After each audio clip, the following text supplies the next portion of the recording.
NSIT, a place to imagine, invent and inspire. NSIT, Amhara, Bihta, Patna. नमस्कार, city post में आप सभी का स्वागत है। मैं हूं अभिषेक तिवारी। चमकी बुखार से अब तक जितने भी चीज़ें निकल करके सामने आई है, चाहे जितने भी बच्चों का मौत हो या फिर एक दूसरे से मांगे जाने वाले इस्तीफे की बात हो, ये सब सूत्रों के हवाले से खबरें तो आती रहती थी लगातार, लेकिन इस पर एक अहम बात पूर्व मुख्यमंत्री जीतन राम मांझी ने कह दिया है। उन्होंने कहा है कि प्रधानमंत्री मोदी जी सिर्फ वोट बैंक की राजनीति करते हैं, तभी तो इस बार झारखंड में चुनाव है तो वो झारखंड में योगासन के लिए पहुंच गए, लेकिन चमकी बुखार पीड़ितों को देखने तक नहीं आए। इसी पर बात करने के लिए हमारे साथ बीजेपी के प्रवक्ता प्रेमरंजन पटेल जी मौजूद हैं। सीधा हम उन्हीं से ये सवाल करते हैं। सर, स्वागत है आपका। नमस्कार। दरअसल जीतन राम मांझी ने सीधे तौर पर कहा है कि मोदी साहब सिर्फ और सिर्फ वोट बैंक की राजनीति करते हैं। जीतन राम मांझी जी का आरोप पूरी तरह से बेबुनियाद है और मनगढ़ंत है। जीतन राम मांझी मीडिया में बने रहने के लिए प्रधानमंत्री के ऊपर इस प्रकार का आरोप लगाते हैं। प्रधानमंत्री खुद कल राज्यसभा के अंदर राष्ट्रपति के अभिभाषण पर अपने भाषण के क्रम में उन्होंने इस पर चिंता व्यक्त किया। उन्होंने कहा कि हम शर्मिंदा हैं कि इतनी बड़ी संख्या में बिहार के बच्चे की मौत हो रही है। आज़ादी के 70 वर्ष के बाद भी आज यह स्थिति देश की है। लंबे अरसे तक जिन लोगों ने शासन किया है, सत्ता पर रहा है और उन लोगों ने अगर कुछ काम किया हो रहता तो आज ये नौबत मुझे देखनी नहीं पड़ती। प्रधानमंत्री नरेंद्र मोदी ने कहा कि हमने खुद केंद्रीय स्वास्थ्य मंत्री को वहां भेजा और उनसे सारी बातों की जानकारी लेने का काम किया।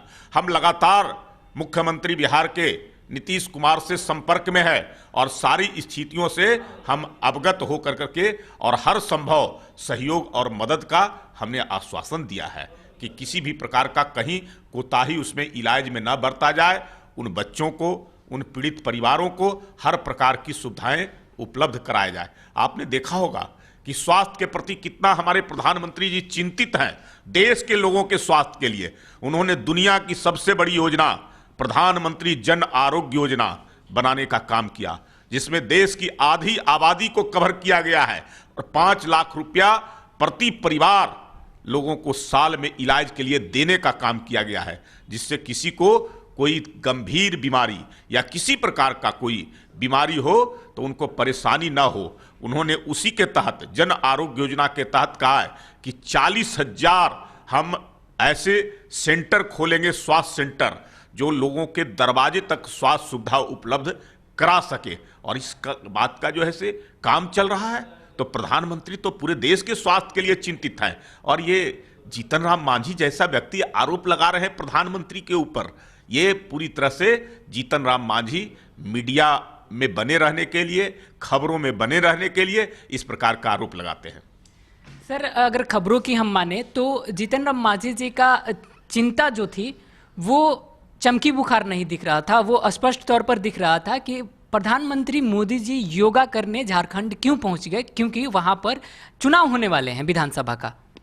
देखिए, योग आवश्यक है लोगों को स्वस्थ रहने के लिए, बगैर कोई इलाज के, बगैर कोई दवा के, और लोग का तन और मन स्वस्थ रहे योग से। आपने देखा होगा कि जब हमारे प्रधानमंत्री नरेंद्र मोदी जी संयुक्त राष्ट्र संघ की बैठक में गए थे और उन्होंने स्वयं योग को उनको मनाने के लिए प्रस्ताव रखा था, और दुनिया में अब तक इतना बड़ा प्रस्ताव का समर्थन कभी किसी प्रस्ताव को नहीं मिला जितना बड़ा समर्थन प्रधानमंत्री नरेंद्र मोदी के रखे गए प्रस्ताव को मिला संयुक्त राष्ट्र संघ में।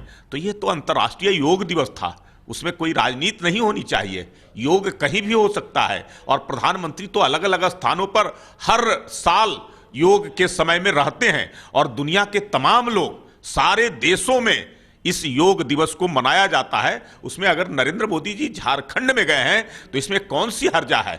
चुनाव तो पूरे राज्य के अंदर में होता रहता है, पूरे देश के अंदर में चुनाव होता रहता है, कई राज्यों में चुनाव है, केवल झारखंड में नहीं है। इस साल महाराष्ट्र में भी है, हरियाणा में भी है, दिल्ली में भी है चुनाव। अगर चुनावी दृष्टिकोण होता तो सभी राज्यों में जाते।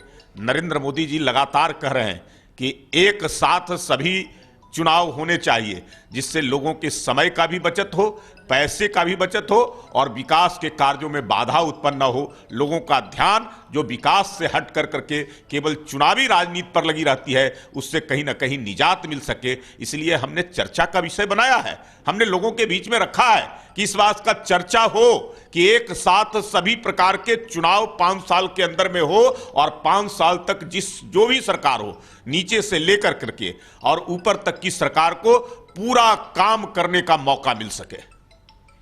मुजफ्फरपुर की घटना को लेकर के जीतन राम मांझी मंगल पांडे जी से इस्तीफे की मांग भी कर रहे हैं।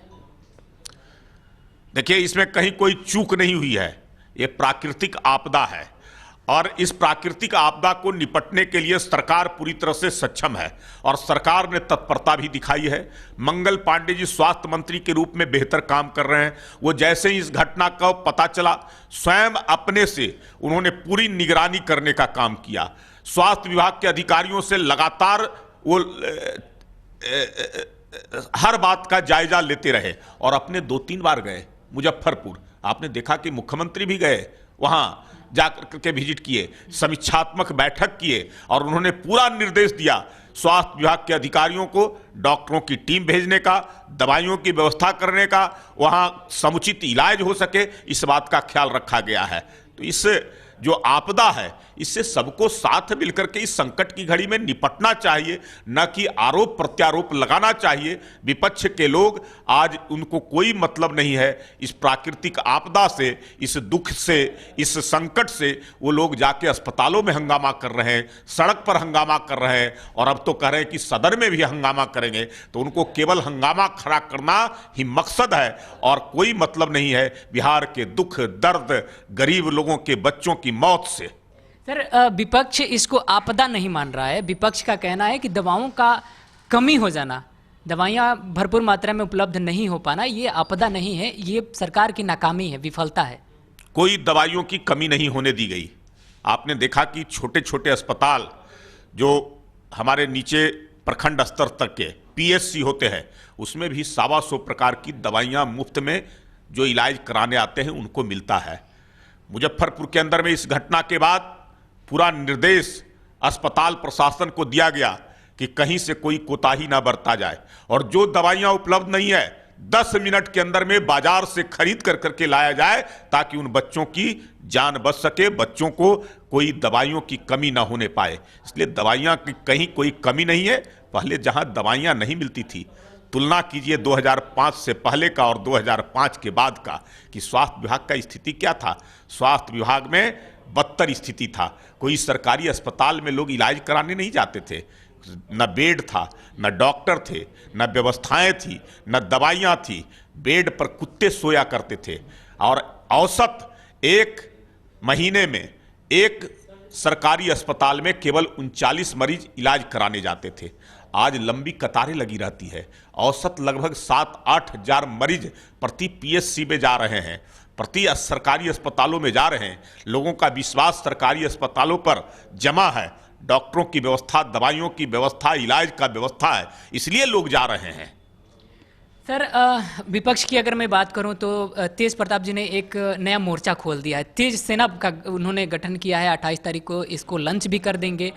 तो सवाल यह है कि आरजेडी में 2 नेता, यानी आरजेडी को 2 नेता संभालेंगे, तेजस्वी जी या फिर तेज प्रताप जी, कौन बेहतर हो सकता है इन दोनों में अगर आरजेडी को संभालने की बात की जाए तो?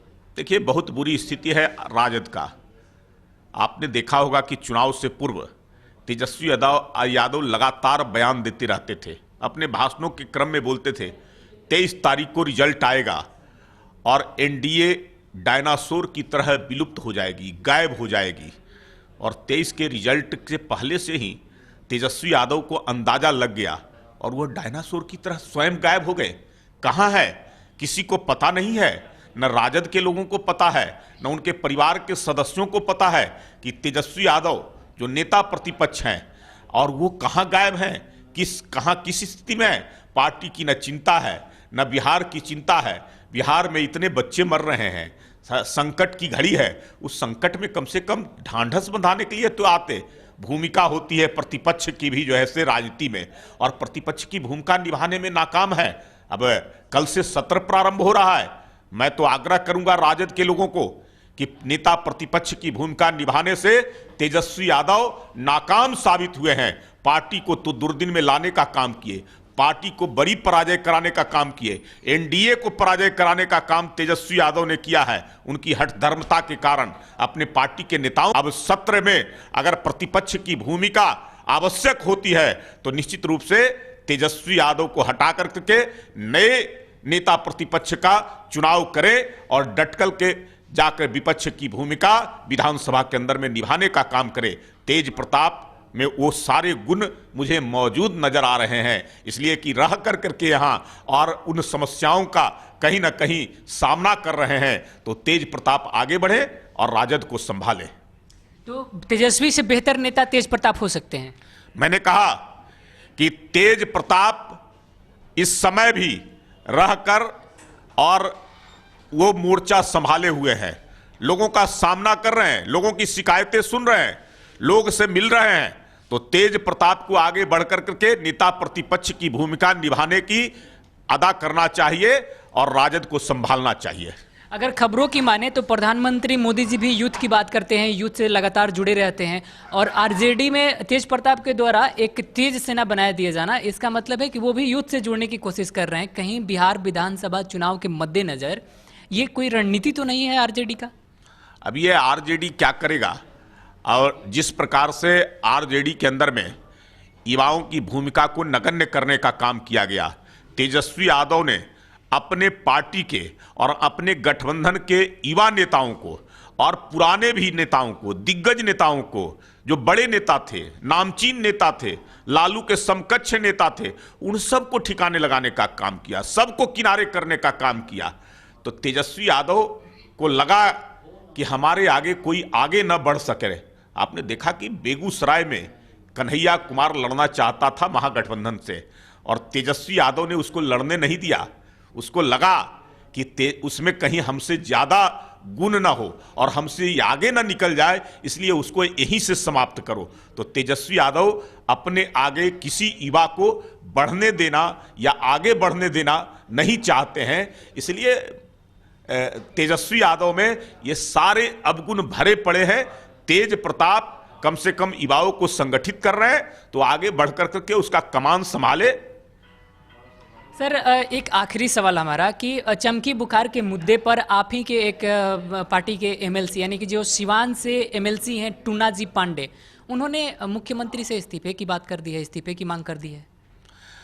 देखिए, उनका व्यक्तिगत विचार या राय हो सकता है, वह कोई अधिकृत व्यक्ति नहीं है पार्टी के, उनको किसी अपनी बात को रखनी चाहिए, सार्वजनिक रूप से मीडिया के अंदर में जाकर के नहीं रखनी चाहिए, और मीडिया में केवल जो अधिकृत व्यक्ति होता है वही रख सकता है, जो प्रवक्ता हों या पार्टी के नेता हों।